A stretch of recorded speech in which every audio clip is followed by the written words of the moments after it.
Ladies and gentlemen, welcome to the Opperman Report. Every Friday night, 5 p.m. Pacific Time on Revolution Radio, freedomslips.com, and also rebroadcast Monday nights, 6 p.m. on awakeradio.us.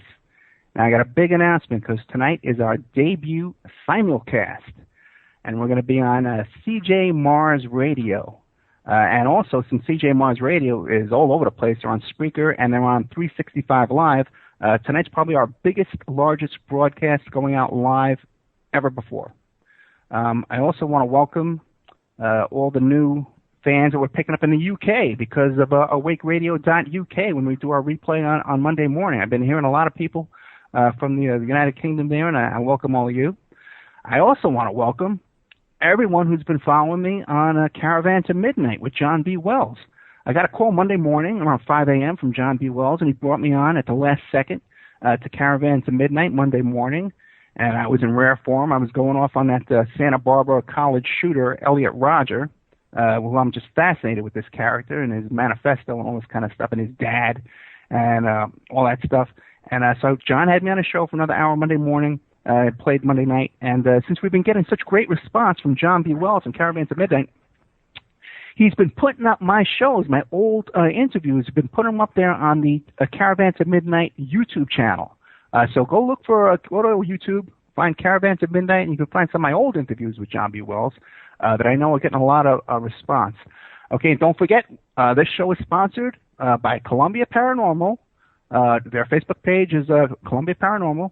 They're Ghostbusters, a team of professionals conducting investigations into possible paranormal activity. And we're also sponsored by Pacific West Bamboo, and you can find them again on Facebook if you go put in Pacific West Bamboo, and they're the #1 source for timber construction and craft grade bamboo poles, plants, and products. And we want to welcome those sponsors and thank them for supporting our show. We got so much going on. The show's growing so fast. I got to tell you, every single day I got a new. I'm being approached by somewhere else to a new avenue to reach out to the public and stuff like that. But we need your support. We need sponsors. We want to welcome sponsors. You can also donate. We got a PayPal donation, the Opperman Report at gmail.com, or you can buy my book, or you go to my website, emailrevealer.com, and support the show and get everything going here. Okay, tonight's guest is a fascinating guy. His name is Russell Kyle, and he runs a crime tour in San Francisco. And we got this guest, too, by the way, through Keith Davis, which is our #1 booker on this show, who finds us the most interesting people you could imagine. And Russell has a fascinating life. He does these tours in San Francisco of all kinds of stuff. He knows all the inside dirt and gossip and behind-the-scenes trivia on stuff like Patty Hearst. And I'm going to try and get him to talk about O.J. Simpson's mom and stuff like that. And I guess the Hell's Angels. I don't know if he's willing to talk about that. And the Zebra Killers and all this kind of stuff. Hey, Russ, are you there? I'm here. I'm here. Man, thank you so much for coming on the show. Yeah, go ahead. Yeah, well, I just want to tell you before we start that I'm one of J.B. Wells's biggest fans. Get out. So are my friends. And no, we are. And we're very dismayed why he isn't on the weekend anymore. It's disastrous. He's the greatest voice on the radio. Anybody that listens to Coast to Coast knows that. Yeah, he's a cool guy, but he has he's a legend. Yeah, Caravan to Midnight. You can go there, and it's so cheap. It's $5 a month. You can subscribe to his podcast, and also Oh yeah, man! And then I got the link up all over my Facebook. And then you can also he has a YouTube channel which he puts on some of the old shows and some previews and stuff. So John B. Wells, I'm definitely a big fan as well. But tonight we're talking about Russell Kyle. Okay, man. So tell us about yourself, who you are, and your history, and your little background, stuff like that, and then we'll get into start questioning you. Okay. Well, like I say, I'm a 6th-generation Californian. My great-great-grandfather, George Washington Carmack, discovered gold in the Yukon. In the Klondike, get it wrong. And my other people, my great-grandfather was the mayor of Salinas. And so I was raised in L.A., went to UCLA, came up here to marry my wife in San Francisco in 78 or something like that. The exact date eludes me, after my divorce. And I worked in construction and then Silicon Valley, and for a while did theater, and we made some videos. And I got this idea for this crime tour because I was living in San Francisco. I was a huge true crime fan, and I started reading up on all this stuff. And then I finally realized it was all kind of connected to one another in San Francisco. And San Francisco is such a dynamic place; it sells itself. People love it. If you wanted to get away from the world, you went west. You went to the edge of the world, and San Francisco was the edge of the world. And there was no Seattle. There was no San Diego. There was no L.A. If you committed a crime, you weren't walking out here. You had to go through San Francisco, and they would catch you. So I love history. I love San Francisco, and I love true crime. And I'm an open book. Any questions you might have or anybody else, come see me in San Francisco. Look me up. Check out my YouTube stuff. I'm trying to take this stuff to Hollywood. It's great fodder for TV, for movies, documentary. I've done them all. They rip me off all the time. They've done movies on Patty Hearst, Jim Jones. I don't know if they've done the Mitchell brothers. All of it right here in San Francisco. The most outrageous crimes you can imagine. The robber barons, the Bonanza Kings, all the gold from the placers, all the silver from the silver mines up in the Comstock lode came down to San Francisco. San Francisco was the new Rome, the Paris of the Pacific, Imperial San Francisco. Well, let's start with this, Russ. Let's say I want to take your tour, man. First of all, how do I get a hold of you? How do I book the tour? Well, that's the thing.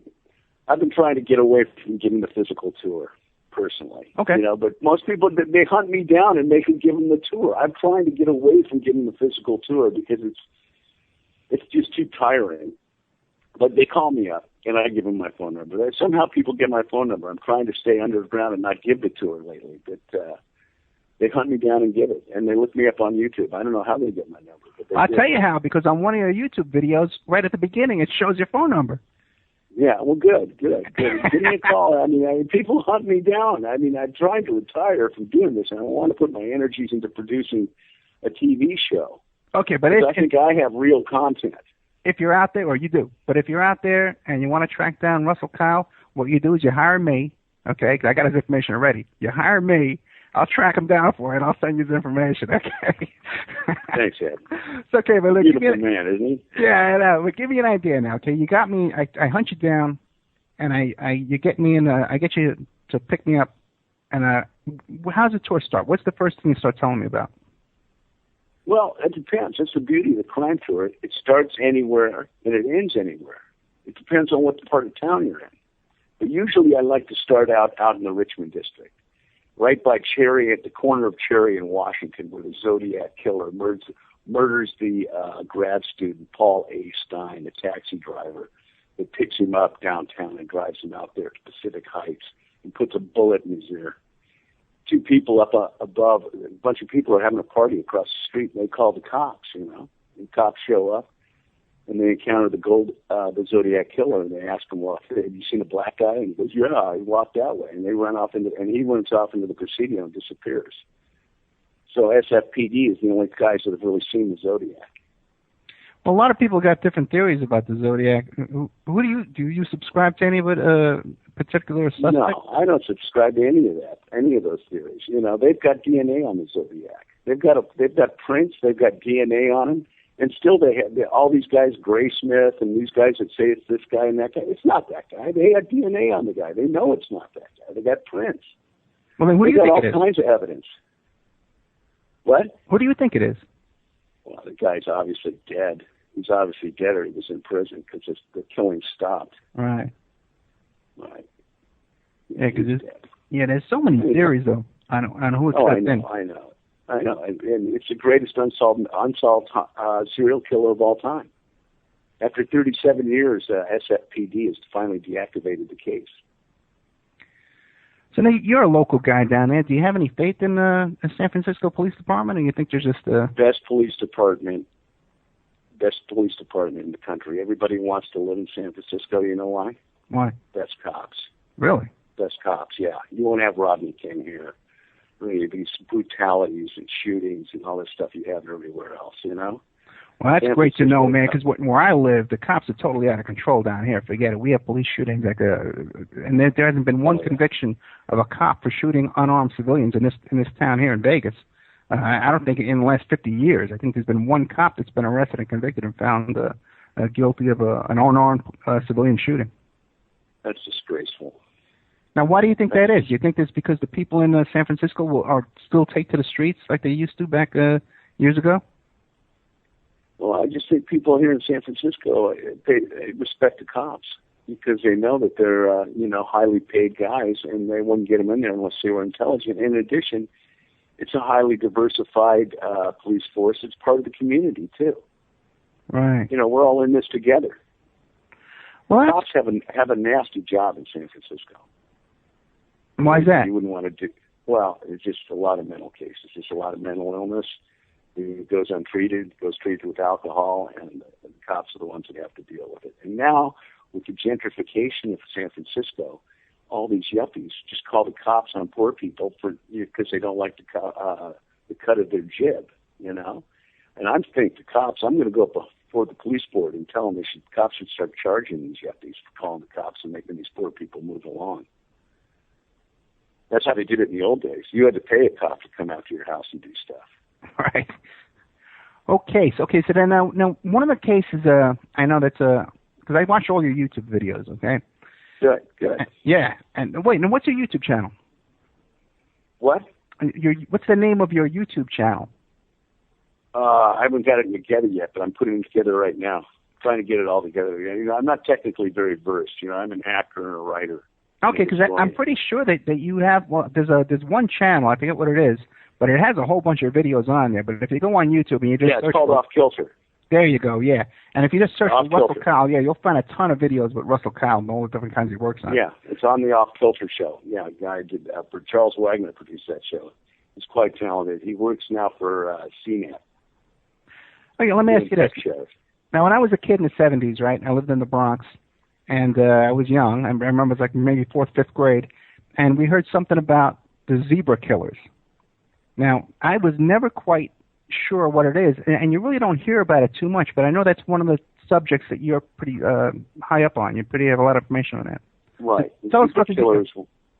They were a radical Muslim sect that believed that they had a kind of a point system, that if you killed a certain number of white people, you became elevated in their little sect. I don't know, you got a golden ring or something. I don't know what it was, but they had a name for it. Well, what year was that? You got more points if you killed a woman or a child than a white man. And they were the most cowardly murders of all time. It was in the 70s, right about 74, 75. Right. And police have no idea how many of these murders were committed. I mean, there were hundreds of attacks like this. And I have guys call me up and send me emails and say, hey, my brother was, murdered by the zebra killers, and they didn't put it on the list. So there's really no telling. Was this just in San Francisco, or were they doing this all over the place? No, they were going up and down the state. That's what the only ones got pointed were the ones in San Francisco. But they were happening all up and down the state. And how did this come to light, that there was a group called the Zebra Killers that was doing this? Well, they called them the Zebra Killers because that was the channel they used. They had to use a secret code because their intelligence was getting penetrated by the black Muslims. There were cops in the police force that were tipping off the black Muslims. And as all these crimes, this is what they all explode because one snitches. He can't live with himself. He's got pressure. The other cops lean on him about stuff. They just crack, right? And they give up the other ones. So they put the one guy up in a hotel, and the black Muslims went looking for him in that hotel. So they knew that there were dirty cops helping the black Muslims out, trying to get this guy whacked, the witness against the guy, the witness against the other 4 black Muslims. And you know what? There's other guys that were involved that were never charged. And all those guys are still in Quentin. A couple of them were pretty low intelligence. But, yeah, I mean, it was a panic. There was nobody walking the streets in San Francisco at night. Not like now. Everybody was petrified. There was almost a race war. Really? Because blacks were getting pestered. They were getting pissed. They had a little name tag that they had to show. It was like Nazi Germany, you know. Wait, what do you mean? Regular people walking down the street, regular black guys walking down the street had to wear a name tag? Yeah, they had to show them their card. They'd already been frisked and stuff. And the cops were stopping the Zodiac Killers all the time, too. And they wouldn't come off because they were clean-cut Muslim guys, you know? And they knew they were working dudes because the crimes were committed after work and before 11. So they knew if it got past 11 at night, there wouldn't be any murders. Get out of here. Oh, it was really strange. It was really, really the strangest thing. And there's been some good books about it. The guy, I can't remember the guy's name who writes the definitive piece, but he's written other books about other crimes. But his crime about the zebra killers is the best. And former police chief writes a book about the zebra killers, and he gives the inside dope on the cop the black cop who was with the black, tipping off the black Muslims and stuff. And victims of the zebra killers still meet every year at City Hall to commemorate, the victims. Because that's one of those big crimes. People know the name, but you really don't hear that much about it. It's covered up. Oh yeah, it totally is. Black Muslims don't want to hear about it. Nobody wants to hear about that kind of thing. Well, do you still have a lot of racial thing? Do you have a lot of black Muslims there still now? No, see, that's the thing. That's the thing about San Francisco. It's been gentrified. Right. And they've moved all the black people out. They're trying to move all the black people out. When I first moved into San Francisco in 1976, it was 33% black. It might not even be 1% now. So if there are black Muslims in San Francisco, they're a disparate group. Right. Mm-hmm. Okay, so the zebra killers, now how many people do you think were in the organization? Well, there's just no telling. I mean, it could have been 100 guys. I mean, there could have been 100, 200 people, but the only guys they caught were like the 5 guys. They caught the one guy, Archie, what's his name, Archie Ship, or I don't know what his name is, but he caught him down in the Haight, the lower Haight. And they caught him with a gun, but he didn't give up any of the other ones. One of the other guys gave up all the other ones. He says he wasn't involved. The one who gives up all the other ones says he wasn't involved in any of those shootings, any of the killings. But that's dubious. And a former mayor gets shot at too. Get out of here! Yeah, Art Agnos is coming out of a community thing up in Potrero Hill, and they opened fire on him. And they were stupid. They knew the cops knew they weren't real criminals because they used the same gun all the time. They could always match the ammunition. They could always match up the weapon. Yeah, first thing you do when you commit a murder is get rid of the weapon. These guys used the same gun, kept using it over and over. And like I say, they were really cowardly attacks. An old woman doing her laundry in the laundromat, an old wino.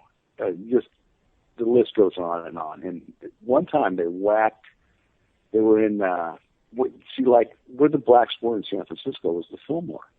Well, the Fillmore's all white now, all yuppies. It's totally gentrified. You wouldn't see, there used to be hookers down there and stuff, and shoe shine parlors and pool halls and barber shops. None of that's there anymore. It's all Starbucks. Yeah, Banana Republic. Yeah, right. It's all been sanitized. Yeah. So anyway, but they killed this one girl. They murdered her. But her boyfriend's a big dope dealer. He's a big black dope dealer in San Francisco, and he puts a big bounty on these guys. Who's ever doing this? A street thing, thinking it's a street thing. But no one claims the bounty because it's not a street thing. Just said, I'm going to give you a phenomenal amount of coke and money if you find out who killed my girlfriend. Nobody ever came up and, said who did it.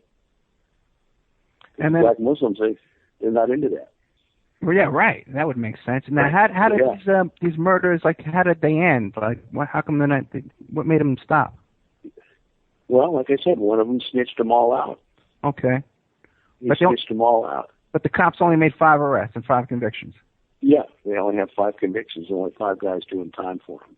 Wow. And they can pin 13 to 14 on these guys. specifically, but I'm telling you, there's no telling the depth or breadth of these murders. My buddy's dad was killed by a black guy. He was a cab driver, stabbed him in the neck for no reason. And the motivation was, it was a racial motivation, this black group, and they were only shooting whites. Only whites. They were white devils. Right. White, blue-eyed devils, and they were killing them, and they had a point system. You got more if you killed a white child or a white woman, because they determined it was tougher. Fascinating, because I remember hearing about it in the paper when I was a kid, but it never made like a big splash like Son of Sam or Charles Manson or any of those big things. It was just always kind of hushed away, and I didn't know anything about this until I got a hold of you. Yeah. Right. And the black Muslims paid for the defense. Oh, really? Oh, yeah. Which group? Do you know? Farrakhan. Oh, Farrakhan's group. Okay. Oh, yeah. See, they wanted to turn San Francisco into a black enclave, but it's actually turned around and the exact opposite's happened. Yeah, right. Okay, I kind of backfired on them, yeah. Right. But you've heard the conspiracy that the Klan and the black Muslims do hits together. No, I have not heard that.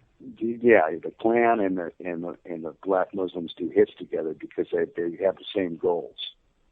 They both believe in total racial segregation. Yeah, I have heard of that. They do agree on that, and they do cooperate on that. Yeah, and they'll reciprocate if they need to do a hit and stuff. I mean, that's just a rumor. I don't know. I don't have any evidence that that's true, but that's the conspiracy behind that. And all those guys that killed Malcolm X, yeah, they got all got out of jail, and the limo picked them up. Okay, great. Okay, so now what else you got for us besides zebra killers? What's next? Well, the main thing is that those guys are just temporary murders. What really keeps San Francisco special is its history, is its rich history. There was no other cities out west of the Mississippi. And when the West had to be tamed, it was the vigilantes of San Francisco that did it. And it was a maritime place. And the worst thing that you could be in the 19th century was a sailor.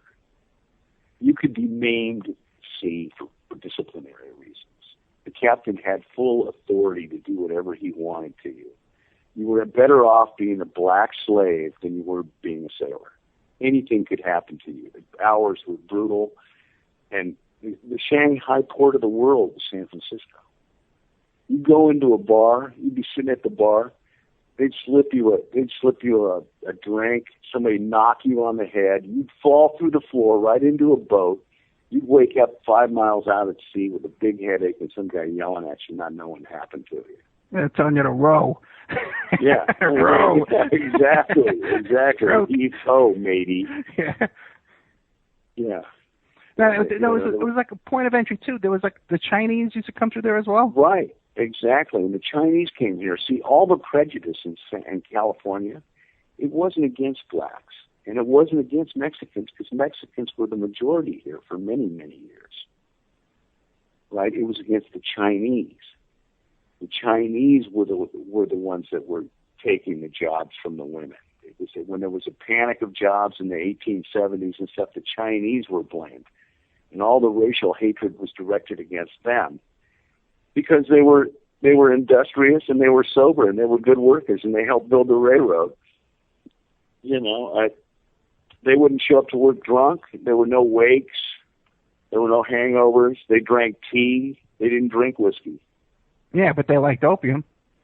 Oh, yeah. They liked opium. And San Francisco was the opium capital of the world. I mean, they had wide open opium dens up and down Chinatown. Chinatown was like a Disneyland. I mean, it was the first Vegas. There was, kids were going down to Chinatown and they were getting a dose of the clap for 25 cents. I mean, it was an epidemic. And Chinatown isn't what it is now. It wasn't a tourist trap. It was dirty. It was filthy.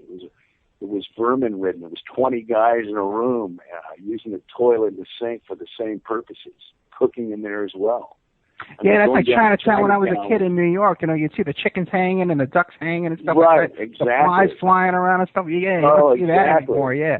Oh, yeah. Whole different world. It was all like that. It was all like open sewage in the street. You wouldn't go down there. You know, it was dangerous, too. I mean, the Chinese killers down there, they had fighting tongs. They had full-on hatchet fights and stuff. And even today, you know, I take people to the Golden Dragon where there was a massacre. Right now they're prosecuting this guy Shrimp Boy in San Francisco. He got involved with a assemblyman, Leland Yee, and they were doing all kinds of mafia stuff. And that Shrimp Boy was the target when there was a massacre at the Golden Dragon in the 1970s. There was a firecracker war in Chinatown between the indigenous Joe boys and these guys they import from Hong Kong. See, they're importing career criminals. They have the young guys do all the dirty crimes because they won't go to prison, right? Yeah. But they're building a career class of criminal out of Hong Kong. And the Hua Cheng, these guys were the Hua Cheng, these were these Chinese guys from Hong Kong. And the big mix with the Joe boys. And there were 20 guys a year getting whacked over this firecracker war that lasted over 5 years. All right. We'll get back into that right after this break. We're going to have one of those short breaks. We're here with Russell Kyle, who's an expert on the Bay Area, San Francisco. He does these crime stories. If you could track him down and hop in the back of his limo real quick while he's slowing down at the light. Otherwise, he's avoiding it. But we're going to be getting into Patty Hearst, the Symbionese Liberation Army, Black Panthers, I think we're from that area. O.J. Simpson has some kind of history back in that area. Jim Jones, People's Temple. A lot of fascinating stuff coming up with my guest, Russ Kyle. We'll be right back after this. Welcome back to the Opperman Report every Friday night, 5 p.m. Pacific Standard Time on Revolution Radio, freedomslips.com, Studio A listener-sponsored station. So please visit the website, freedomslips.com. Click on the donate button. Freedomslips.com takes no corporate sponsors or ads or anything like that. So the only thing that keeps them afloat is by donations from listeners like you. Now, we rebroadcast every Monday night, 6 p.m. on awakeradio.us and awakeradio.uk and a whole bunch of slew of stations there on Monday night that are carrying us. But tonight is our debut simulcast on cjmarsradio.com and Live 365 and Spreaker and all that kind of stuff here. Cindy Jean-Pierre is the owner of that station. She's like one of the only female owners of these stations out there. And she's got her act together, let me tell you. She's got her station there on every kind of outlet you can possibly listen to a station on. She's there. Okay. Next week coming up, we got Hank Harrison, who is the father of Courtney Love. And Hank Harrison is going to come on this show and tell us all about how he thinks that Courtney Love killed Kurt Cobain. And he's going to talk about all the stuff in his life. This guy was a road manager, some kind of manager for the Grateful Dead. Fascinating life. This guy testifies in court as an expert witness on suicides and ritual killings. He's got like a 50 horse farm, you know, with 50 horses on it. He writes books about the Templars and all kinds of... This guy is fascinating. But to keep the Opperman Report on the air, we have sponsors who help us out here. Who do we have first? We have Pacific West Bamboo, and you can reach them at 503-839-8126. Their email address is demroots@oppermail.com, and that's DEMROOTZ, and they got a Facebook page at Pacific West Bamboo. Pacific West Bamboo, #1 source for timber construction and craft grade bamboo poles, plants, products. They specialize in eco-friendly reclaimed wood products for the home, garden. They're located in Portland, Oregon. They've been servicing the Northwest for over 10 years. Their new website's about to launch. They can be reached at 503-839-8126. Their Facebook page is Pacific West Bamboo. And they also ship nationwide. But now what happens if you order some bamboo from Pacific West Bamboo and you're concerned that maybe that bamboo is haunted? You go to our next sponsor, Columbia Paranormal. 573-489-5337. Their email address is hjkrol59@yahoo.com. Their Facebook page is Columbia Paranormal. Now, they're a team of professionals and professional investigators based out of Missouri, conducting investigations into possible paranormal activity. Investigations are done in complete confidence, and copies of reports are given at the end of each investigation. If you think you have a paranormal occurrence, like your bamboo, Okay, contact them for an appointment at email hjkrol59@gmail.com. All investigations are always free of charge. It's a free service for the purpose of documenting paranormal activity. So contact the Columbia Paranormal if you think you got anything fishy going on that you need investigated, any kind of ghosts or goblins or anything like that, or apparitions, anything you want to check out. But don't forget, next week, Hank Harrison, father of Courtney Love. Hey, Russ. Yeah. You got anything on that Courtney Love case? I sure do. I sure do.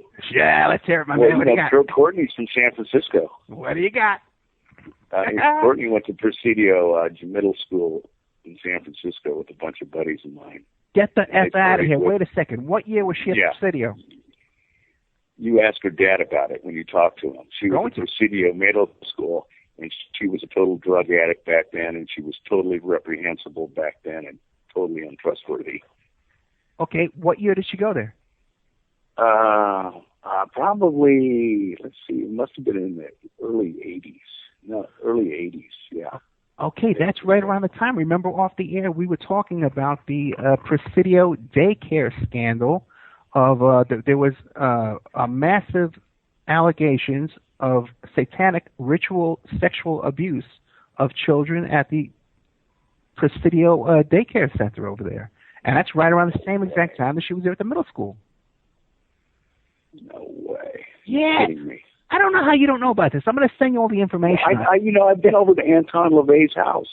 Really? I've been over to his house. I know all about him and all the animals he had.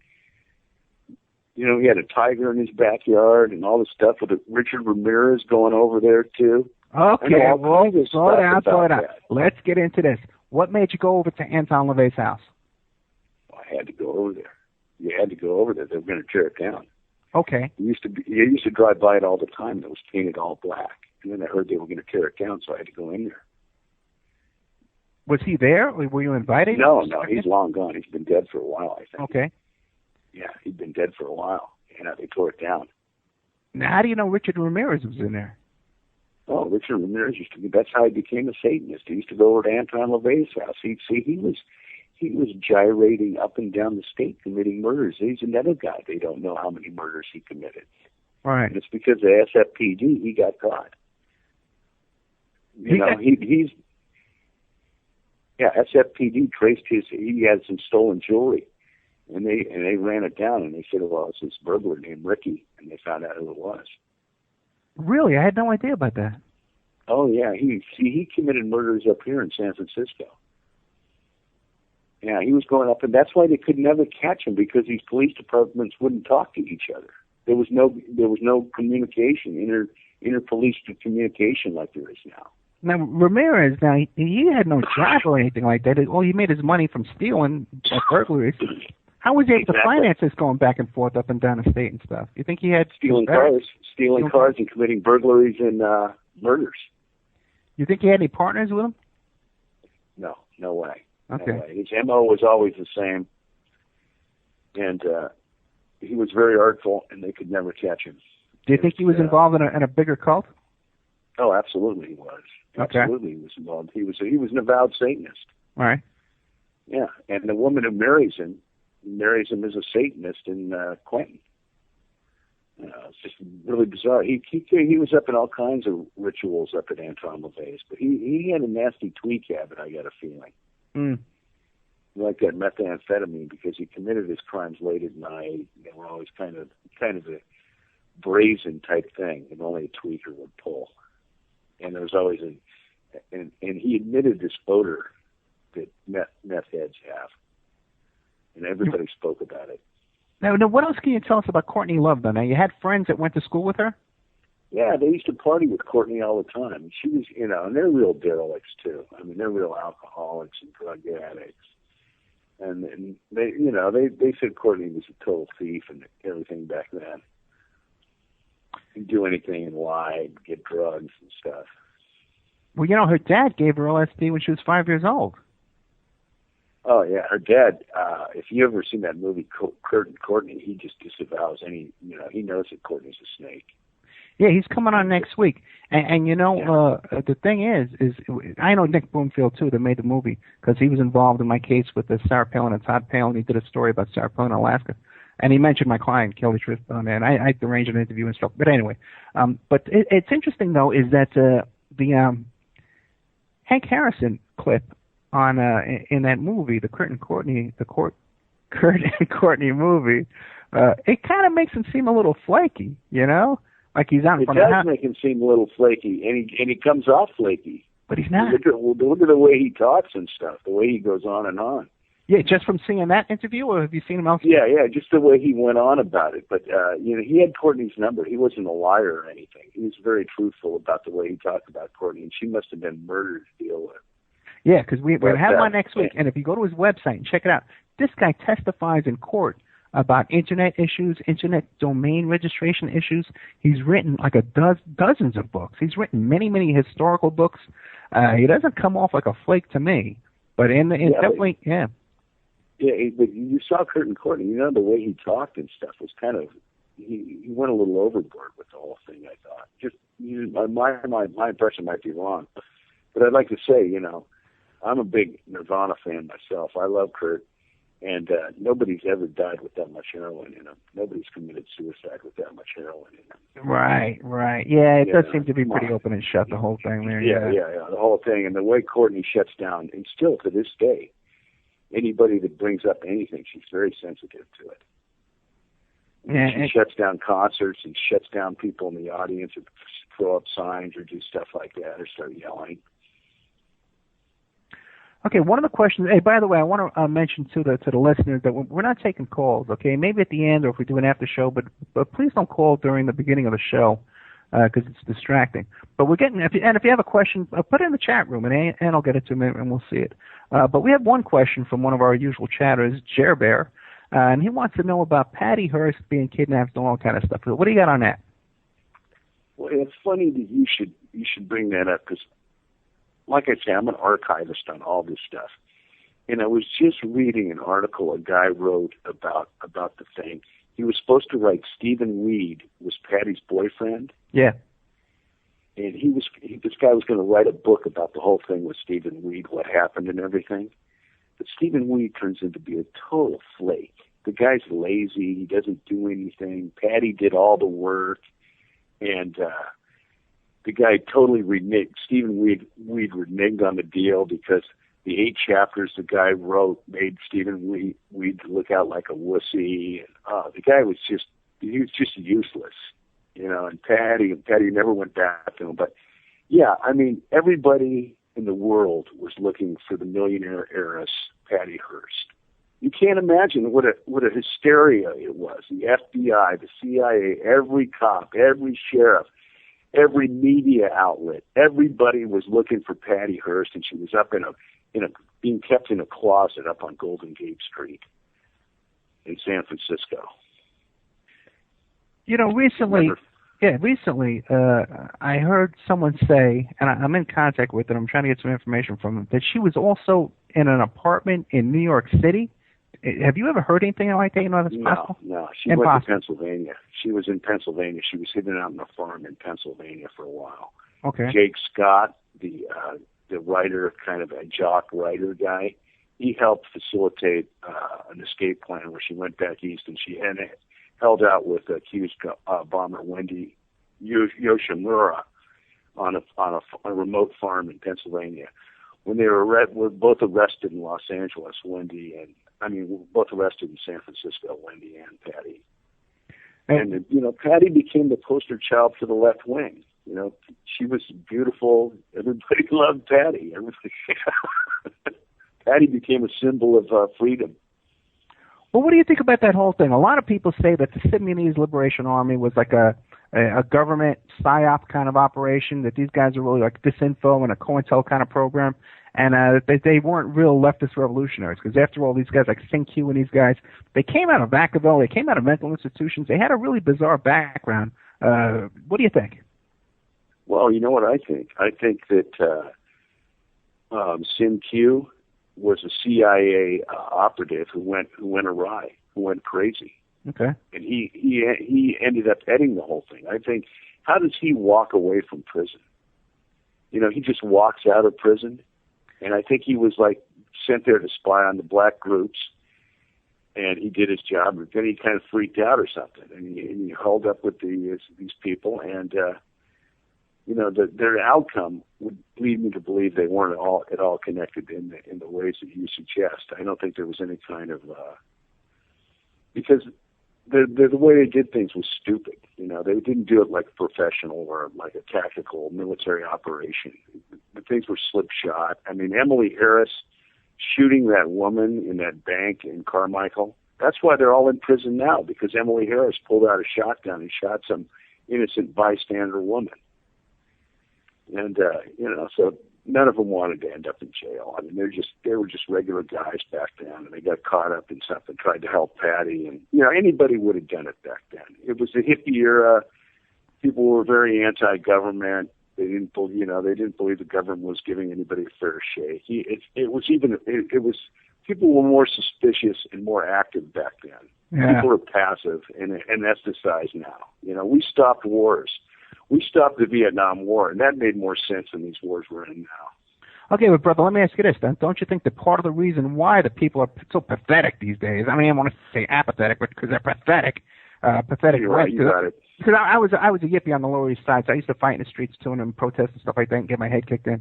So I know what you're talking about. And, you know, we did stop wars, and, you know, we did kick some ass. Right. We made changes because we took to the streets. We had the balls to take to the streets. But today, even the protesters that Occupy Wall Street, what are they doing there? Nothing. But the thing is that don't you think that part of the reason why people have become apathetic is because of these kind of big, failed PSYOP, revolutionary, ragtag, SLA kind of guys? Ooh, look at us, you know, and then they turn out to be a bunch of flakes and losers. Well, that's true, too. I mean, but the SLA, I mean, they had some balls, man. I mean, they're not like these Arab terrorists. The SLA attacked paramilitary targets. They went after police stations. Right. You know, and they couldn't find them. They knew what they were doing. They bombed police cars, and they assassinated the head of the school district. They thought he was a racist, so they went, you know, and they were totally mistaken. I mean, they were idiots. They didn't know what the hell they were doing. I mean, Sin Q is your leader. I mean, that's as bad as having Hitler as your leader. I mean, you know, you guys are World War II corporal. Sin Q was, you know, minor education. You know, he had a good rap. You know, he raped Patty a couple times. You know, he's that type of guy. Yeah, but and the people that were following him were all college educated. You know, pretty. I know. Emily Harris was a brilliant computer scientist now. Really? I mean, she was brilliant. The other girls were great actresses. That's why they got away with it all, because they were brilliant. They were smart. Those other girls were actresses. They would do their makeup up. They would go out as black women. They never caught them. You know, no police agency could catch them for months. For months. Can you imagine anybody getting away with that now? Nobody gets away with that now. Yeah, I know. Everybody was looking for them. And that shootout in L.A. they had to have SWAT teams formulated after that. They realized that was so out of control and chaotic that they had to have a dedicated unit to handle that kind of tactical advance. Now, are you familiar with Kwanzaa? Kwanzaa? Yeah, Kwanzaa. Did you know that Kwanzaa, you know, like the Christmas holiday? It was invented over there in San Francisco, you know, right around that same time. And did you know that the 7 heads of the serpent in the Symbionese Liberation Army are the 7 feasts of Kwanzaa? Oh, yeah. I don't doubt that. Yeah, I know. Which is also kind of a bizarre thing, you know, because here's Kwanzaa, like this made-up holiday. It's not really from Africa. It's made up in California. San Francisco. Yeah, and somehow it winds up, you know, as this part of the Symbionese. That's why I say it was so ill-contrived. I mean, it couldn't possibly be any kind of plot or anything, because he's. And what do you think about this Bay Area? Black Panthers, they had a big part of the Bay Area as well, right? Right. Oh, yeah, big part. They were founded here. Okay. Now, can I say one more thing about Patty, though? Sure, please. I want to say Patty Hearst is the greatest survivor of all time. She suffers Stockholm Syndrome where she relates to her captors, like when that guy they took over that bank in Stockholm. Yeah. And took them into the vault, and she married one of the bank robbers. It's the same thing. I mean, they buggered her, they pestered her, they filled her with all kinds of leftist dogma, sleep deprivation. They totally broke her down. And for John Saxon to convict her and throw her in prison was one of the greatest injustices of all time. Carden pardoned her and let her out. Clinton gave her a full pardon. Even Ronald Reagan said it was a terrible miscarriage of justice, what happened to Patty Hearst. It could have happened to anyone's daughter. You know.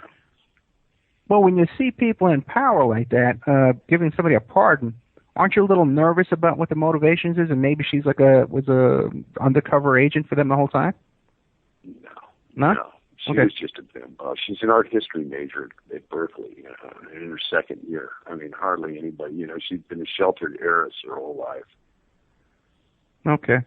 Now we got that break coming up, that big long break I was telling you about. It's coming up in about 7 minutes, right? Oh, coming up really fast. It's coming up in 3 minutes. Oh, no. So real quick, someone's asking from the chat room about Bill Graham. What do you know about Bill Graham? Was he killed or was that just an accident? The greatest rock impresario of all time.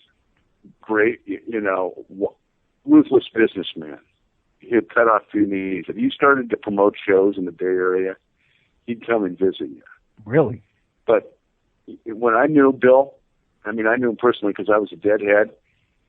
He was all, I'd meet him at a bar, I'd see him at a bar, and I could just go, I'm a nobody. And I would go up to him and start talking football with him. He was a big football fan. And a girlfriend of mine started doing shows, and he came over to the theater and told her not to do it, on certain terms. But he had the show, The Winterland. It's the best place to see a show you could go to. People were smoking weed in there. He didn't care. You always got a good seat at a Bill Graham show, and he always put on a good show. People loved him, but it's the same thing. You get money and you get fame like Bill did. You get arrogant, and God takes you down. So you think he was killed, or you think it was an accident? I think it was karma. Okay. I think, he's running around with young women and the whole thing.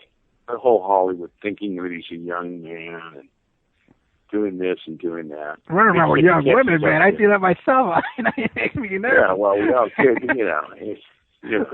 no wood in the closet, man.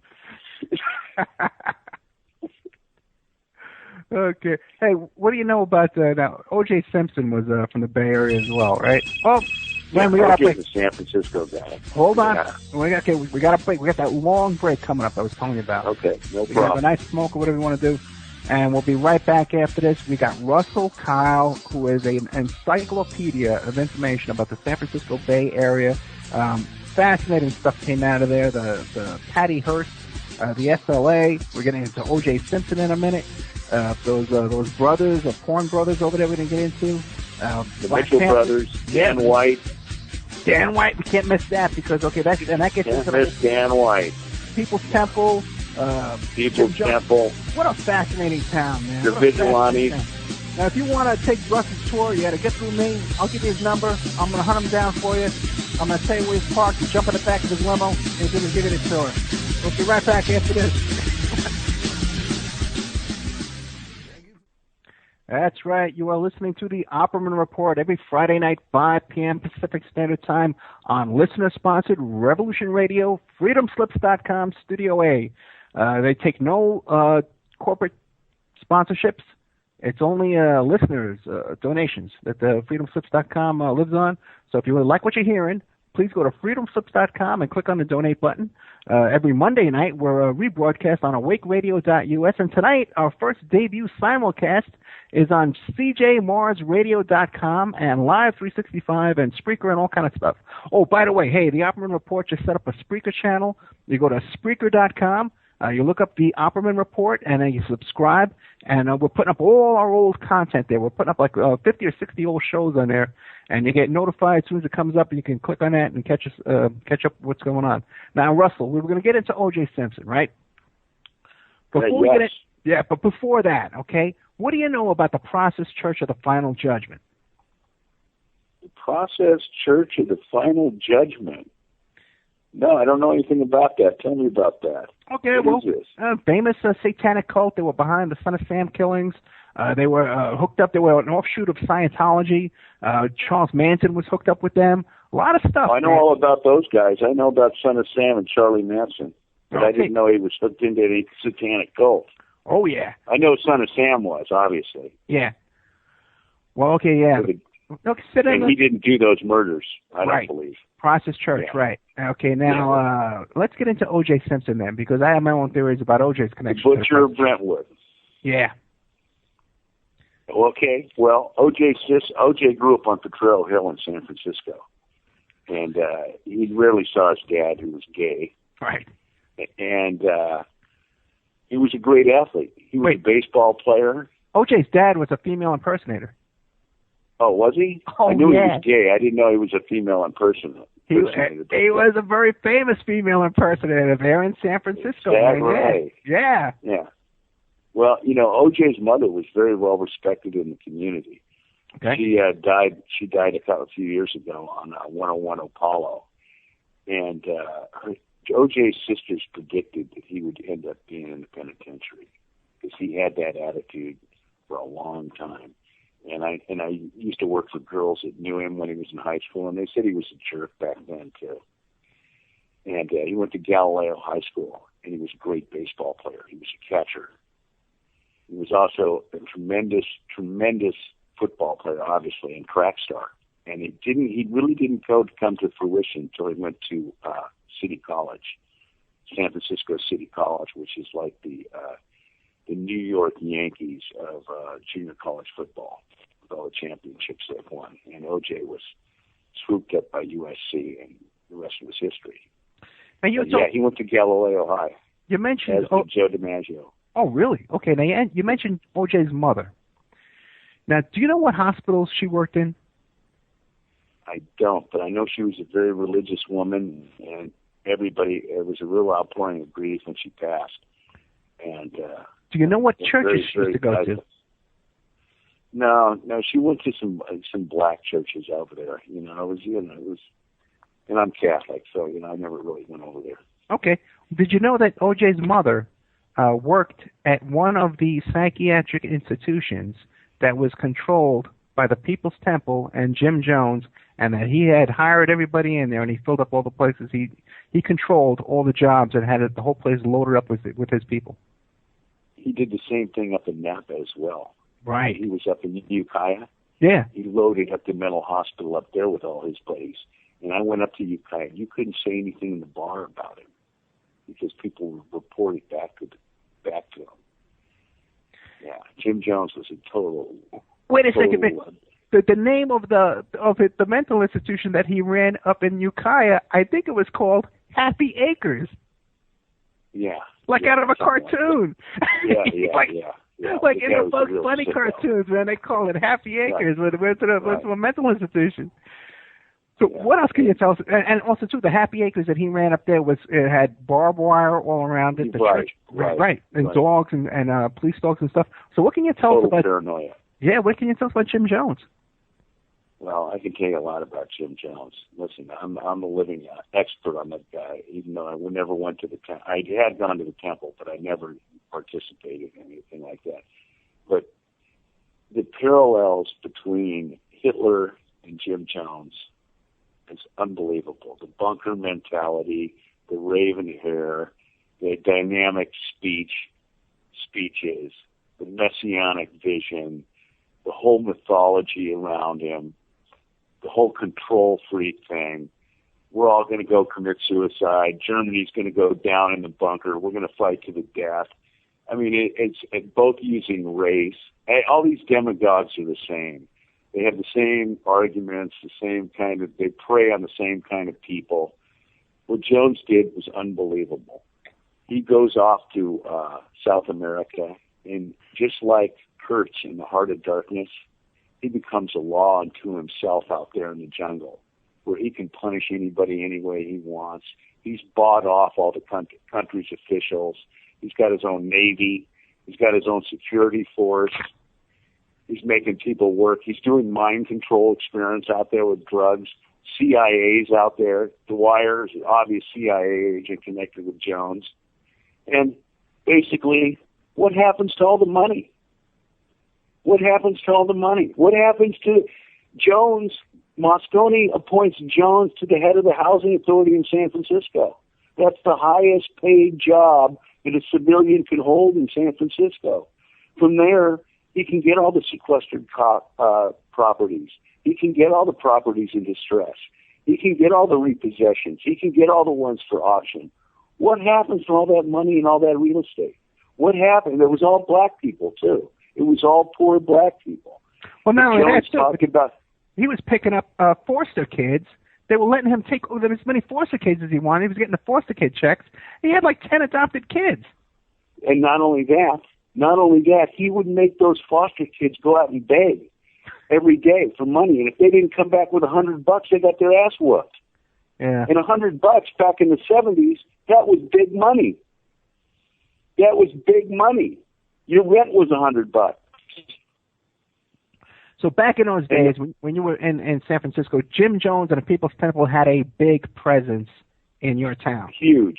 And you know who catered to him more than anybody else? Oh. Willie Brown. Right. Willie Brown was Jim Jones's boy. You know? And Jones, here's what would happen. And Harvey Milk, too. Harvey Milk was another one. See, there's a saying in San Francisco, vote early and vote often, right? Right. Well, Jones had an election machine down there at the temple, and he was parading his acolytes around to vote in every district in San Francisco. The conservative candidate, Barbage Lotta, bitches about the results, you know? Well, he gets his house bombed 3 or 4 times, and he stops bitching. Really? Jones had his boy in the DA's office. Who was the head of he was the head of the Board of Elections. He was the same guy that investigated the Board of Elections. Yeah. Here's how it would go down. The local politician would get a call from the temple, and they'd say, "Well, you know that person that went over to visit you yesterday to have sex with you? Well, they were underage. You know, but the Reverend Jim Jones can take care of it for you." And Jones would play both sides of the political fence. He didn't care, conservative or liberal, you know. So he had all kinds of dope on them, too. He had all kinds of dope on the politicians in San Francisco. They were all in bed with him. And when Moscone gets whacked by Dan White, yeah, Moscone was on the head of the Temple's hit list. Right. So now, and it happened a week right after. Right, like 4 or 5 days right after. Yeah. Right. And what happens to all the money? What happens? You know how Leo Ryan gets into Jonestown?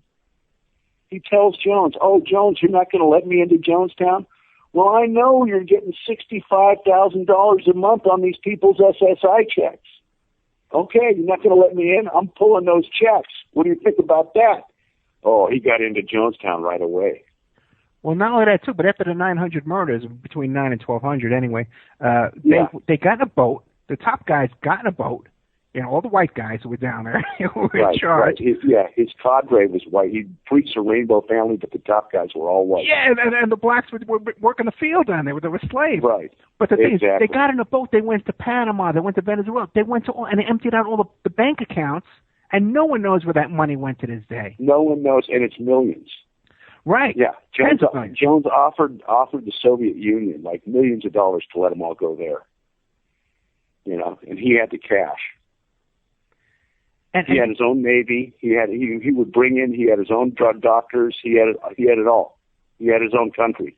But the thing is, okay, now he started out in Indiana, then he went down to Brazil, okay, for like a year. Yeah. Every time he got into any tax problem, anytime they started to scrutinize his finances, he bailed.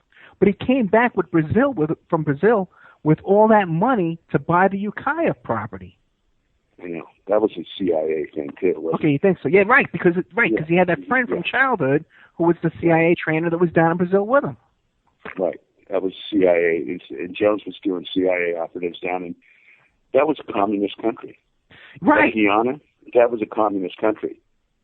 Yeah, and Jones had his own enclave there. You know, CIA could come in and out all they wanted. Yeah, also too, the Jonestown, previous to Jim Jones there, was a CIA base where they were training militia guys, like rebels, and Contra guys. Yeah, and Jones in his last speech he gives, he says, "Get the Wire out of here." Right. Wire was a known CIA agent. And what do you think about Mark Lane? Because Jim Jones hired Mark Lane to go down there and be his lawyer for $6,000 a month. Now, Mark Lane had a pretty legitimate credentials as far as I know. What do you think of that whole situation? Well, everybody thinks it's the true fiction behind Oswald. That was the fiction. And Mark Lane was really the first guy to come out and say, "Hey, man, Oswald didn't do this assassination." Right. He really is the first guy that came out and denounced the Warren Commission and wrote a book about it. So for all like Kennedy theorists, conspiracy theorists, he's one of the greats, you know. Yeah, he had his. He was the first guy, but he misjudges Jones, you know. How'd he get out of there alive, man? I know. You know. I know, and his other lawyer too. He must be a terrible lawyer.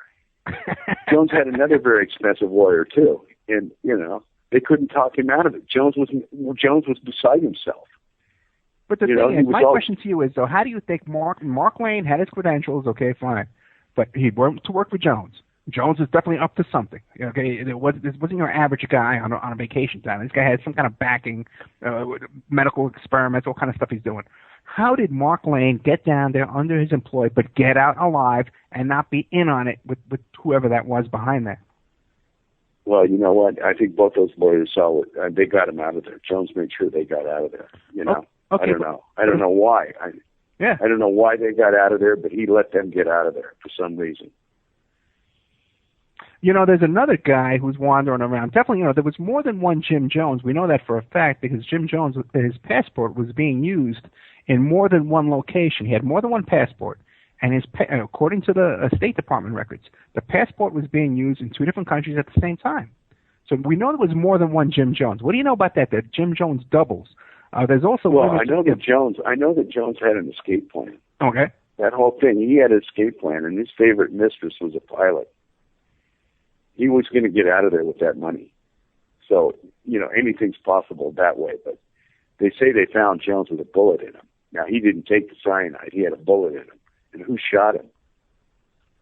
Well, a lot of those people had bullets in them, you know. Of the Oh yeah. And they had arrows in them too. They had arrows in them right between the shoulder blades in the back. Right. And they were forcibly injected there too. Right, in the back in the same spot. Yeah. Right. And you know Jones's adopted son, Johnny Jones. Which one? He's still around. Johnny Jones. Okay, yeah, the black guy. Yeah, he's got kids that go to Reardon, big athletes. They got full-on scholarships to D1 and stuff. And the other one too, Gandhi. Wait, which one are you talking about? Stephen, yeah, he's around too. Yeah, right. And the other son's around too. You see them around? No, but I see Johnny all the time. Because I'd like to interview him. But Gandhi, you can hear him on the tapes telling people. Have you heard those tapes, by the way? Oh yeah. Because there's like people should know there's about 100 hours of tapes of what went on down there in real life down there at the People's Temple down in Guyana, and in some of those tapes you can hear the tortures, you can hear the discipline. Oh, it's frightening. It's frightening. Yeah. It's horrific. And it's unbelievable. You can listen to it, but they're up on YouTube. Yeah. You can listen to it. Yeah. Oh yeah, he totally broke those people down. But you can hear Gandhi, torture. You can hear Gandhi saying, "Get down and call me sir. Get down on your knees, call me sir." And now this guy's walking around free. Oh yeah. And the sexual abuse, unbelievable. Yeah. Yeah. Jones got picked up once in L.A. for soliciting L.A. policemen. Oh really? Oh yeah. Now I had heard I had a guest on a couple of weeks back, David Kahn. Are you familiar with him? No. He's a real right-wing guy, but he's a cool guy. You know, really good man. You know. And his whole thing is that he knew about Jim Jones way back before it became public and stuff like that too. And the poor guy, he's haunted because he tried to, you know, report Jim Jones and expose him, you know. And he's haunted by those deaths down there. And this guy, he's very right wing though, you know. And there's this whole theory about the liberals and the San Francisco supported Jones, but the conservatives didn't. It's his thing. You know? Oh yeah. But we had him on for 2 hours, and then we did a show with him after the show. We do like an after show that's recorded, and we got him to admit toward the end there that it had to be a CIA behind Jones, and he'd never admitted that before. He has to admit that. He didn't. He didn't until just a couple of weeks ago. Right. After years and years. Yeah. Boy. Yeah. But now I had heard while I was researching that show that Jones had organized crime ties and had other arrests in Indiana and in California before all this. What do you know about that? I'm not aware of that. I know he'd been aware. I know he played tricky with the books.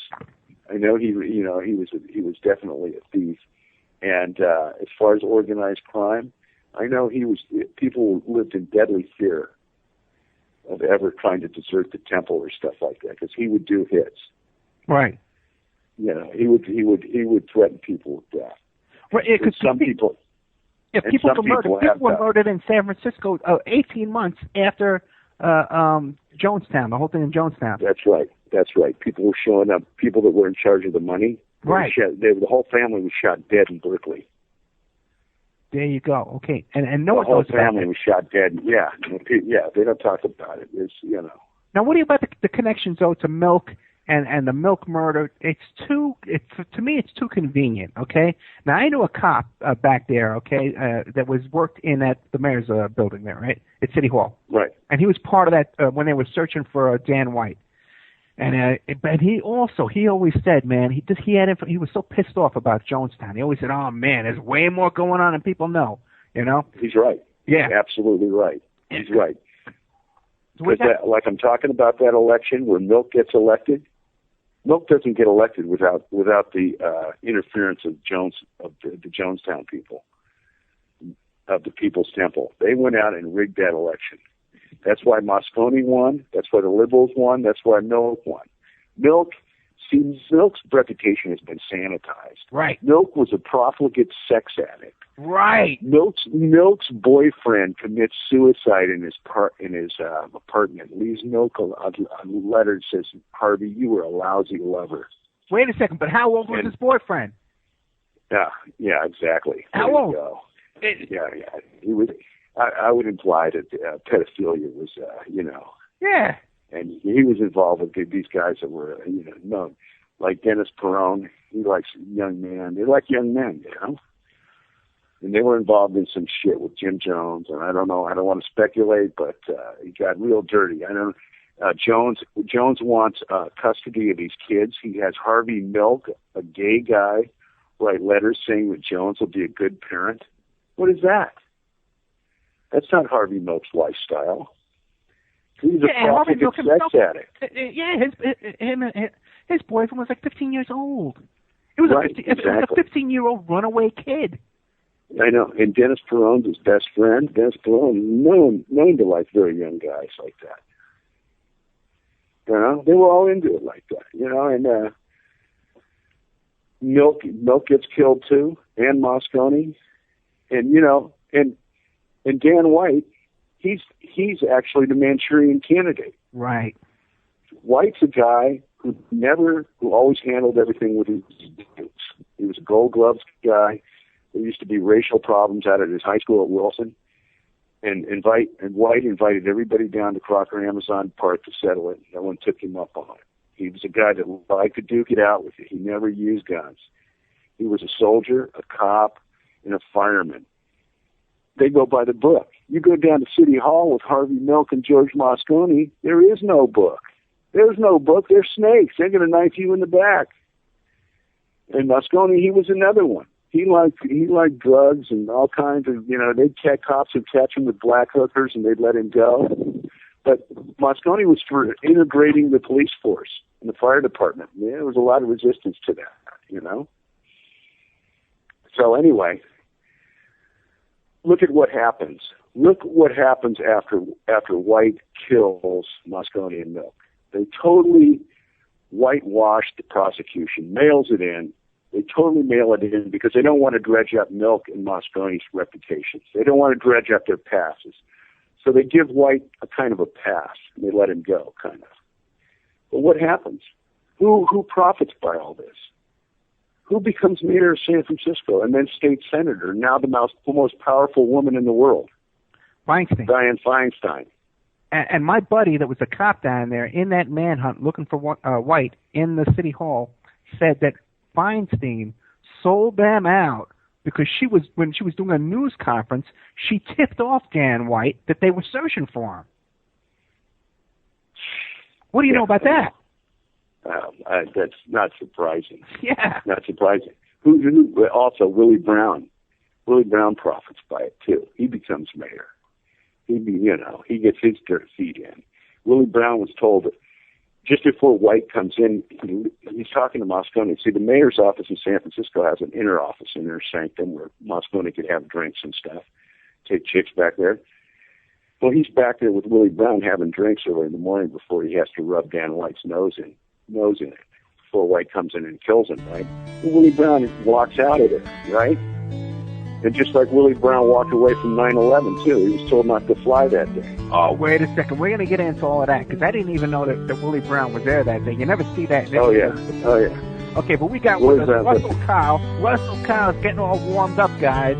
He's getting all hot and heavy, and he's giving us all the good dirt that goes on there in the back in San Francisco. So we'll be right back after this break with Russell Kyle, an encyclopedia of San Francisco crime and politics, scandal, and gossip. Right back. Okay, welcome back to the Opperman Report. And we got 1/2 hour left, and this portion of the show is sponsored by Columbia Paranormal.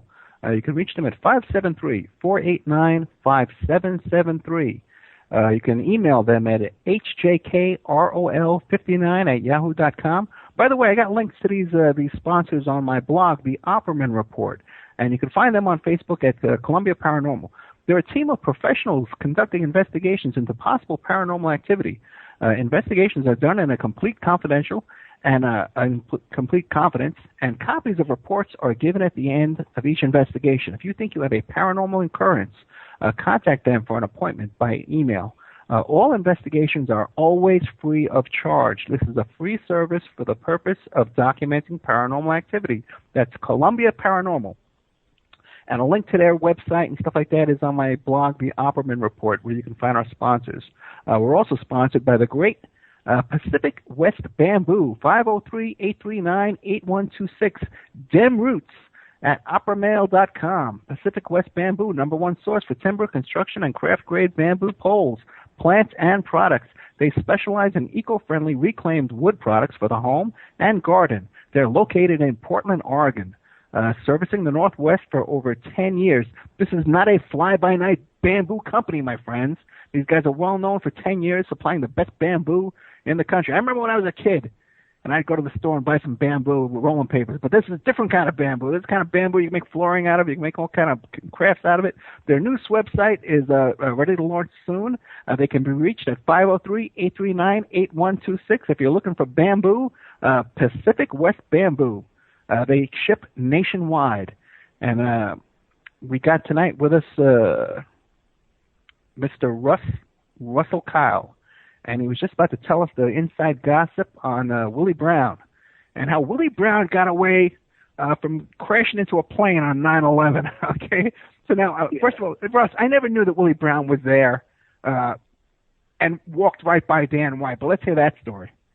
Yeah.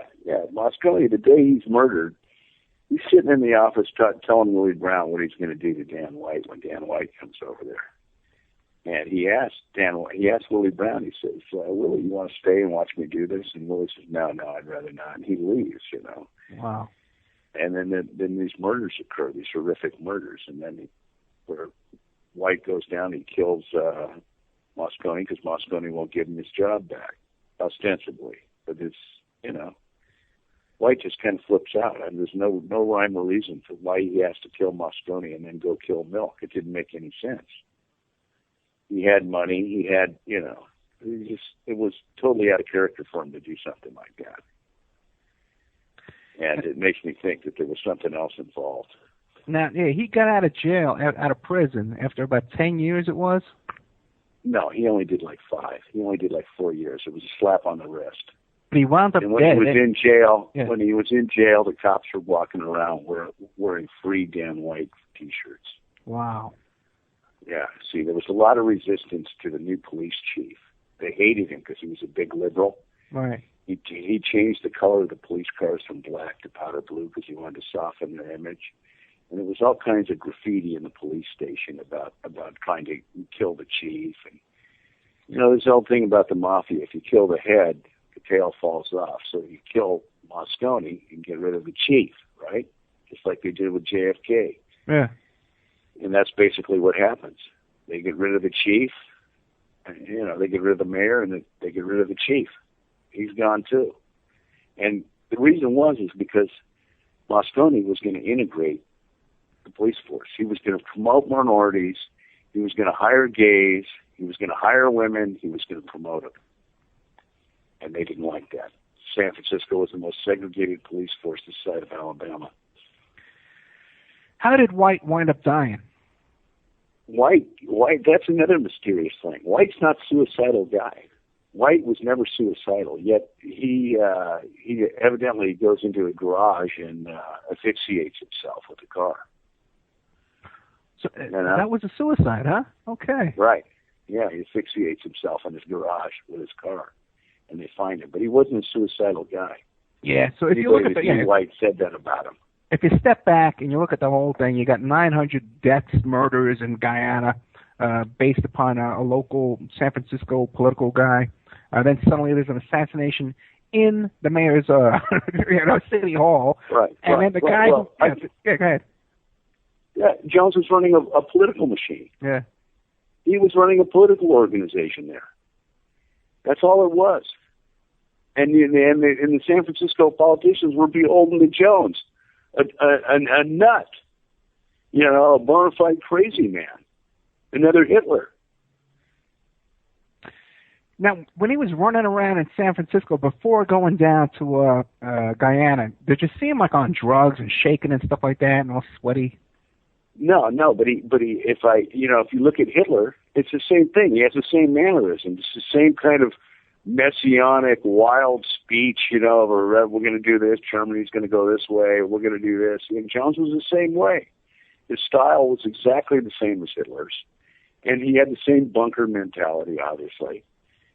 And, they were both on drugs. Everybody knows it. But, it's hard to tell. I was young back then. Right. I didn't, what do I know? Yeah. Okay, but now we got about a half hour left. Went really fast. You're a great guest. But thanks. You're a great host. I know I am. But listen, we went through the Patty Hearst. We went through a little bit of OJ. We went through People's Temple. What else really is burning in your heart to tell us about crime in San Francisco? Well, I'd really like to tell you about the death of the Old West, death of the frontier. That was the vigilantes. The San Francisco vigilantes were the most famous vigilantes of all time. Okay. See, in the olden days, the poor people, the only thing you could do was go to the theater. And the poor people would sit on the floor, and the rich people would sit up in the balcony, right? Well, one night, the best-looking prostitute in San Francisco was at the theater. Her name was Arabella Cora, and everybody down the floor was yelling out at her because prostitutes were revered in San Francisco because there were no women, and they were prominent citizens in San Francisco. So everybody's yelling at her, and the federal marshal tells the manager of the theater to throw out the prostitute and her gambler husband, Charlie Cora. Well, gambling is also a respected profession in San Francisco. People don't play golf. They don't do it. They don't surf. They gamble, they drink, and they fight. So Cora is a respected gambler. His wife is a respected prostitute. Management refuses to throw him out. So Richardson, the federal marshal, slaps Cora, tells him he's going to kill him.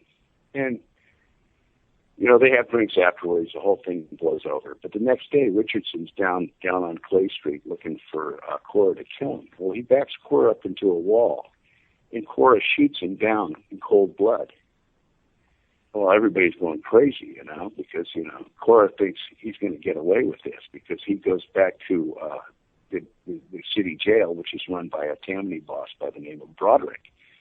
Broderick Street in San Francisco is named after him. And he thinks that, he'll do a little time in city jail, and then he'll get acquitted, and he'll be back out gambling again, right?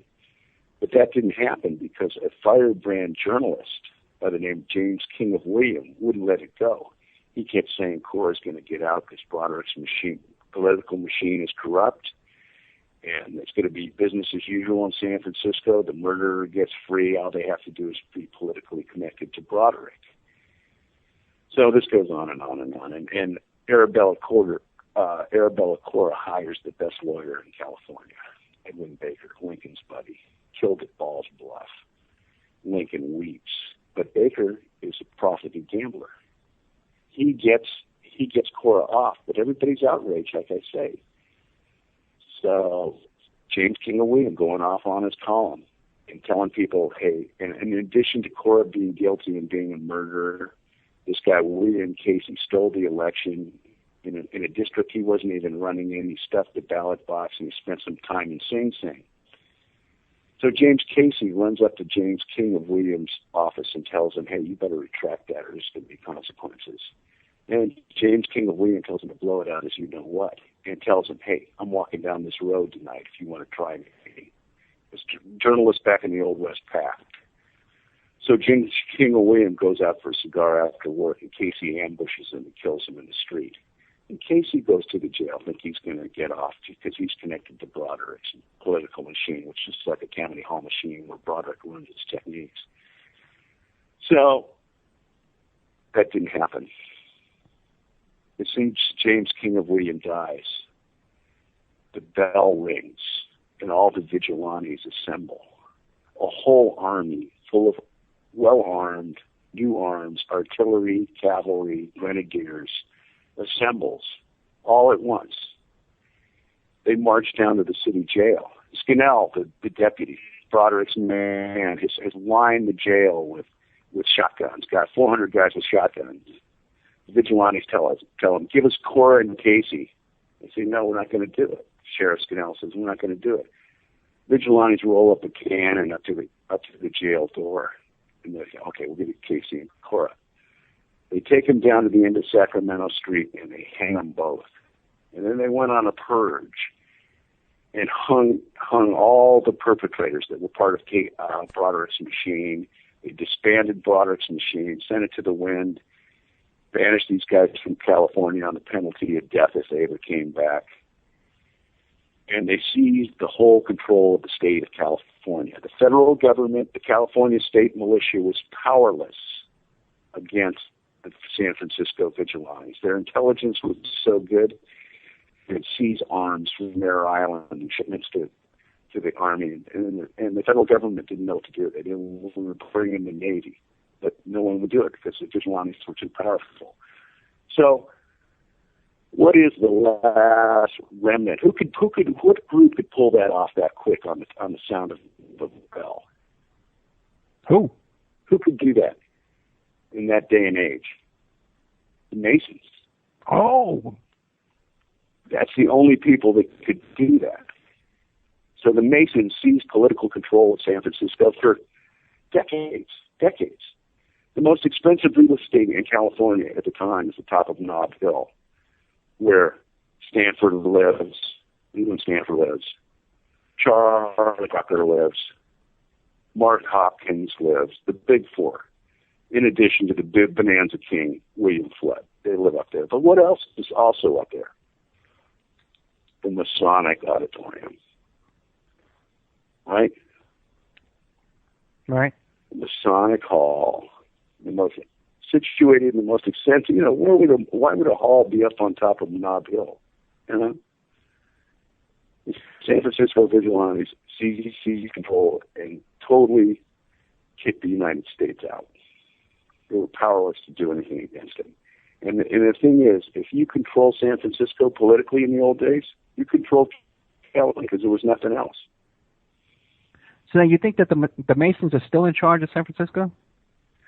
No, I think I do. I think there's some kind of thing that the Bohemian Club and the Masons They're all connected. They own all the real estate. They own all the downtown real estate. That's who controls San Francisco, is the real estate guys. They control the downtown real estate guys. And these Chinese Masons, too. They control a lot of real estate in Chinatown, which is very valuable, and out in the Sunset. And they dictate policy to these politicians. San Francisco seems to be like a really strange place, man. Like so much came out of there, you know. Like even the Hells Angels and the Hells Angels started in San Francisco, no? Exactly. They started in the Haight. They were there. They started across the street from where the Grateful Dead lived in the Haight. Really? They lived over there. They had their house over there. Now it's a yuppie neighborhood, but it used to be a blue-collar town, a working-class town, a union town. Now it's just all yuppies. It's the Manhattanized San Francisco. But, I mean, if you ever had a weird idea or you wanted to commit a crime or reinvent yourself, you came to San Francisco. Even today, these criminals, they catch them because they all come to San Francisco because they can hide here successfully. The cops take a laissez-faire attitude towards people. They don't hassle you if you're not causing a problem. Mm. Well, that's good to know. Okay. Yeah. Hey, what about those Mitchell brothers? Tell me about that, because they did a movie about them with Charlie Sheen was in that movie, right? And right. Yeah. Right. Jim and Artie Mitchell. Artie sleeping one night in his bed, and his brother kicks in the door and shoots him. Shoots him in cold blood. Shoots him in the eye. And then Jim, because he's already been to court 80 times on porn charges, he basically walks too. He gets 5 years for murdering his brother and inherits all his assets. See, in the old days... Get out of here. Wait a second. They did a movie about that story. Did that come out in that movie? Oh, yeah. Oh, no, it doesn't. I don't think it comes out in the movie. But this story is even more twisted and weird than any of them, because what happens in the old days, the old days of porn was like... So a woman wouldn't pay her bill, and the milkman would come in, and they'd settle it over sex or something, some kind of contrived plot like that. Well, Jim and Artie Mitchell put a full-length feature porn movie together, starring Marilyn Chambers, who turns out to be the Ivory Snow Girl. Okay, right. Marilyn Chambers, she's on the cover of the Ivory Snow box, so they get all this free publicity, and they become millionaires. Behind the green door. Yeah, behind the green door, exactly. And all that stuff on the VHS, if you copy that stuff, the FBI will come after you. That's from the Mitchell brothers protecting their proprietary rights to Behind the Green Door. That all emanated out of that.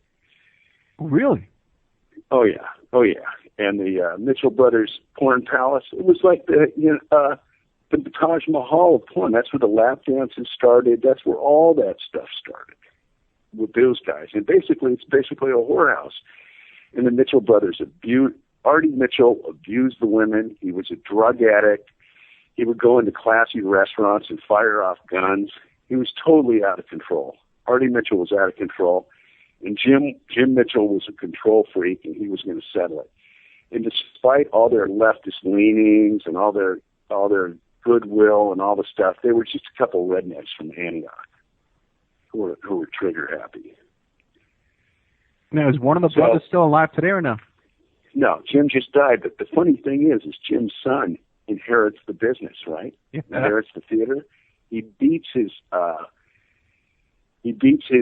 estranged wife to death, girlfriend. They have a baby child together. Beats her to death in front of the child with a baseball bat. And then comes up with some cock and bull story about why he did it or why he didn't do it. And then I hear the girl just got picked up for drugs too, Artie's daughter. But wait a second, was the son with the baseball bat, was he convicted? Oh yeah, he's convicted. He's away forever. Okay. Jim Mitchell's son beat the hell out of his girlfriend who had a child with him, beat her to death, and then he took the child and ran off.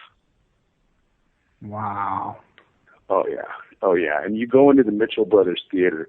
They have one area that's like an homage to Artie, which is really sick. Artie used to beat his girlfriends. I mean, he was a real piece of work. He was a real sleazeball. And all the politicians in San Francisco partied with the Mitchell brothers. Willie Brown, Hallinan, they've all been up in there.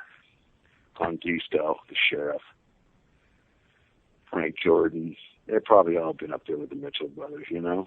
Yeah, sounds like a wild town, man. Oh, it was a wild town, and they were wild guys. They were real politically well connected, and but just crazy, you know, crazy. Thinking he can pull off a murder. Well, Jim does. He basically pulls off a murder and gets away with it. Yeah. Now we got less than 10 minutes left, man. What else you want to get into? Well, you know, can I say something? You got so much information. You should do a blog, man. Have you ever tried writing a book and just start writing a blog? I'm trying to write a book, and I've got so much information. Yeah, I've got even another crime tour together I could put together. And I'm telling you, on this tour, you not only get to see San Francisco, you get a great tour of the whole place, the architecture, everything. I didn't even go into like Alcatraz or the dog mauling or any of those stories. Oh, wait a minute. No, real quick. Let's get it. Wait, by the way, we can do an after show if you want. Yeah. We can do a show so we can keep going and record it and put it up on YouTube, and then you get a lot more traffic that way. But let's talk about the dog mauling trial. That's a fascinating case, man. Oh, yeah. It was unbelievable. You're never going to meet more heinous people than the people involved in the die. Marjorie Knoller and her boyfriend, Robert Noel, her husband. Crazy. They're crazy. They got an 800 square foot apartment, and they're keeping 2 Presa Caneras, almost 120 pounds each, in the small, and they're defecating in there and doing all that stuff. And there's no one to convince me to this day she didn't sick those dogs on that poor woman. Nothing was left of that woman. 77 bite marks. They couldn't recognize her body. She was wearing clothes. They found it in the dog's feces, both of them. Okay, now let's start with this, okay? Because now, who were the white supremacists that were involved in this group? Well, see, that's the thing. His name was Cornfred. Yeah. I can't remember the guy's exact name, but he was doing time up in Pelican Bay, California's worst prison. They have the SHU, the isolation unit. He was up there. He's part of the AB, right? The Aryan Brotherhood. You know, he's a shot caller for the Aryan Brotherhood. So he gets involved with these 2 lawyers that have a sexual fascination with him. And sex with the dog and all kinds of weird, kinky stuff comes out of this. Right. Now let's get into that, because there's no reason why we should be shy. Okay. Yeah. Now this couple... I mean, the cops go up into Marjorie Knoller's. In fact, there's blood everywhere. I talked to cops that went there. Okay. They called me up, and they told me that there was just blood. They couldn't believe the crime scene. It was unbelievable. There really was a carnage involved, and they could barely recognize the corpse. I mean, there was bites on the bottom of her feet. Yeah, it was just insane. These were huge dogs. They were huge dogs. Now, who was having sex with these dogs, though? Both the husband and the wife? No, I think just the wife. Are you sure?